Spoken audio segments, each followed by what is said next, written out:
di ascoltare la voce delle due colonne portanti di questa spedizione eroica delle ragazze e dei ragazzi veneti in Calabria. Ovviamente siamo qui in compagnia del presidentissimo Giuseppe Ruzza e del responsabile del Futsal Veneto Michele Di Giambattista. Inizierei subito con il presidente. Insomma, le ragazze sono riuscite nel proprio intento, nella propria impresa, ne parlavamo proprio ieri press, c'era ovviamente un obiettivo da ottenere ed è stato ottenuto. Come ci si è riusciti? Ci siamo riusciti perché le colonne portanti non siamo solo io e Michele, anzi è Michele assieme a tutto il gruppo che Michele ha saputo creare, che è il gruppo fatto dalle giocatrici, dal mister e da tutti i suoi collaboratori. Tutti hanno remato sempre dalla stessa parte, con un impegno incredibile. Io l'ho detto, Michele lo sa, le ragazze hanno dimostrato di avere una marcia in più, non si sono mai demoralizzate nemmeno nei momenti di difficoltà, come infortuni, come squalifiche, come ammonizioni, come falli, sempre leonesse. Proprio è stata un'impresa straordinaria, mi pare che anche la finale, a parte qualche sofferenza all'inizio, ma si respirava aria di gol anche all'inizio, poi si è andato tutto in discesa e hanno dimostrato la propria forza. Quindi complimenti a loro, colonna primaria di questa spedizione, complimenti a Michele e ai suoi collaboratori. Complimenti davvero a tutti, come ha sottolineato giustamente il presidente Giuseppe Ruzza. È il momento ora di sentire il parere del nostro Michele, che ovviamente è assai emozionato per la premiazione e per la medaglia che mostriamo ovviamente presente sul suo collo. Michele, per appunto andare al sodo, tra virgolette, passami il termine, una emozione davvero gigantesca, la seconda vittoria consecutiva per queste ragazze dopo aver organizzato, aver vissuto in casa, nelle mura amiche, la vittoria dell'anno scorso, e la soddisfazione del bis è ancora più grande, possiamo dirlo? Certamente possiamo dirlo, posso solo dire che le ragazze, come dice il Presidente, hanno una marcia in più sì, ma hanno anche grande qualità, hanno grande cuore, hanno fatto sacrifici immensi.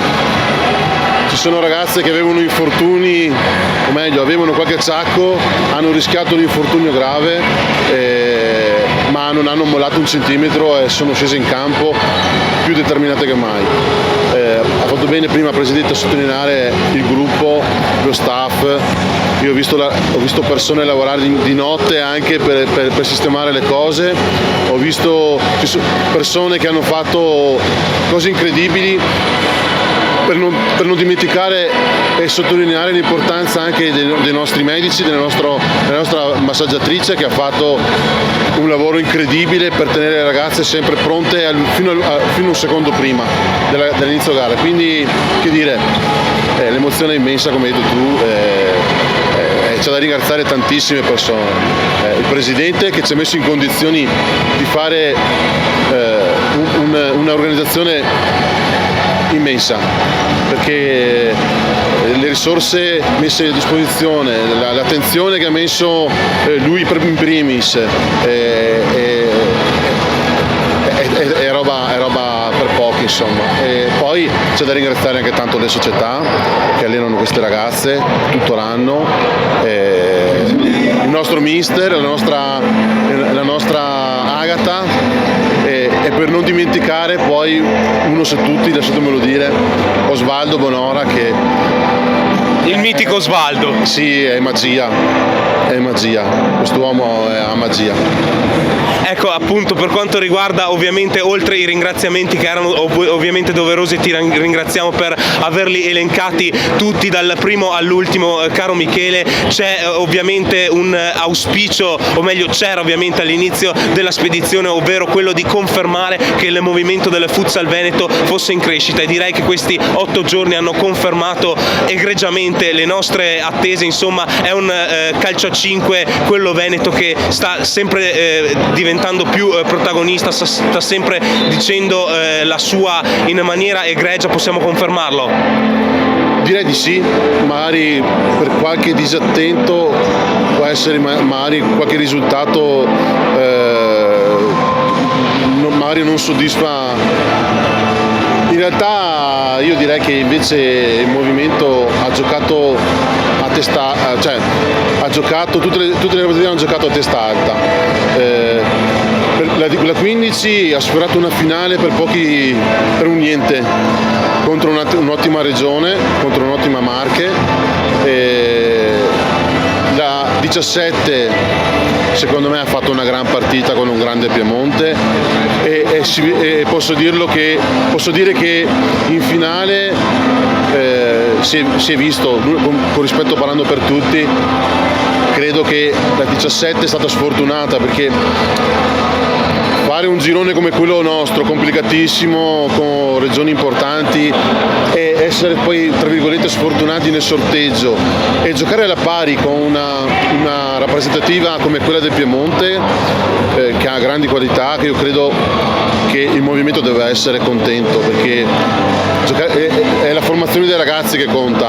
Non lo dico perché siamo usciti, lo dico veramente, è quel tipo di partite, come le giochi, come le vivi, che fa vedere quello che c'è in regione. Così come la 19 all'inizio magari qualcuno la dava per spacciata già al girone, invece ha passato il girone e ha giocato alla pari con i campioni d'Italia della Sicilia, che anche questa è una grandissima formazione, e quindi io posso dire che siamo sulla buona strada per fare ancora bene, e le società lo sanno e lavorano tutto l'anno, che il movimento è in salute, secondo me. Analisi direi esauriente e dettagliatissima, per cui ti ringraziamo veramente calorosamente, Michele. Un'ultima battuta con il Presidente, una domanda molto personale, oserei dire, un commento in generale su come ha vissuto personalmente, strettamente questi 8 giorni, insomma far parte di questo ritiro con più di 80 persone coinvolte attivamente, viverle costantemente anche durante le partite, chiaramente. Che emozione è stata immagino un'esperienza da raccontare ai posteri e da incorniciare. Allora, io sono partito con i ragazzi e le ragazze, tornerò con i ragazzi e le ragazze in pullman, quasi 2 giorni di viaggio, perché ricordo che siamo a Reggio Calabria, non è che siamo sul lago di Garda come l'anno scorso. È stata un'esperienza eccezionale, perché avere i complimenti degli albergatori quando siamo andati via, che ci dicono, tutti e 2 gli alberghi ci dicono è come non avervi avuto, questo è un complimento di comportamento. Poi, come diceva Michele, non bisogna essere disattenti, bisogna analizzare anche i risultati sportivi che ci sono stati, bisogna analizzarli nel verso giusto. Noi con l'Under 17 abbiamo perso con i campioni d'Italia, con l'Under 19 abbiamo perso con i campioni d'Italia della Sicilia, abbiamo vinto col femminile, l'Under 15 siamo stati eliminati perché abbiamo sbagliato un rigore, dopo aver fatto un'ottima squadra e un'ottima partita contro un'ottima squadra. Quindi siamo soddisfatti, siamo un po' preoccupati per rientro, perché qua le ragazze non volevano andare in doccia e quindi non so a che ora arriveremo. Grazie di tutto anche a voi, perché se non ho saltato una partita non l'ho saltata e vi ho sempre visto in tutte le partite. Complimenti davvero. Che dire, veramente grazie di cuore al Presidente Beppi Ruzza per i complimenti, per il nostro lavoro che ovviamente speriamo sia stato di vostro gradimento. È davvero tutto per quanto riguarda il collegamento odierno qui dal Pala Calafiore di Reggio Calabria. Rinnoviamo ovviamente i saluti a tutti voi che ci avete seguito in questi 8 giorni intensissimi in Calabria. Ringraziamo sentitamente lo straordinario Andrea Di Giambattista per il lavoro sempre puntuale e straordinario al coordinamento tecnico e alle riprese. Qui da Reggio Calabria, da Marco Marra, Giuseppe Ruzza e Michele Di Giambattista è davvero tutto. Un saluto, alla prossima e sempre Forza Veneto. Grazie e complimenti.